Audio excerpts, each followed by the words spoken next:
царайг нь харахаар уур бухимдал хүрээд ах юм. Цагаан сараар 3 хоног амар 2 хоног амархад нэг сайдын толгой нь эргээд л сарын өмнө хилж ярьж байснаа мартаж орж гараад л за үүнд эргэд бухимдаж төлөвлөж тооцоолж байсан ажил будаа. Төрийн сайд улсын хурлын гишүүн хүмүүсийг доромжилж худал хийлж болдог юм байна. За үнийгээ ч тоодгүй. Гэр бүл хөдөлмөр нийгэм хамгааллын сайд гинх хамгаалан сарын дотор яаж худал хийлж иргэдээр нааддгийг харууллаа. Сонсъё. Энэ жилийн цагаан сараар бол цөмөрөө одоо яг л хуучин зохицуулалтаараа нөгөө хагасан бүтэн сайн дараад нэгд өдөр тараад тэгээд 3 хоног амраад ингээд ажлын үйлдвэр хэлж байгаа юм байна шүү дээ тий. Тэгэхээр энэ зохицуулалтаараа явна гэсэн үг.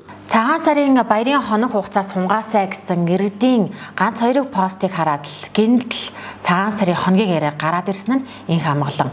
Угаасаа баярын өдрүүдэд хоног хугацааг сунгах гэсэн асуудлыг улсын хурлын чуулганаар хэлэлцэн шийдвэрлэдгийг инх хамгаалан мэдхийн дэдэр мэднэ. Гэтэл гинэт 7 хоногч байж болно, 10 хоногч байж болно. За гэхдээ энэ ирэх жилээ штэ. Харин энэ жил 3 хоног амарна гэд дойдгоор мэдээлчихсэн.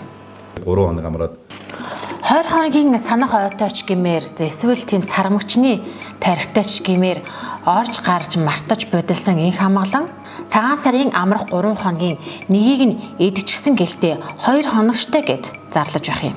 Яг л боловсролын зээлийн сангаас хуссан шиг.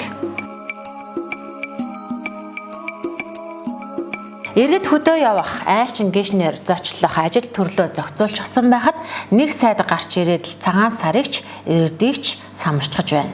Шийдвэр нь доктортой нэг байдаггүй дүү.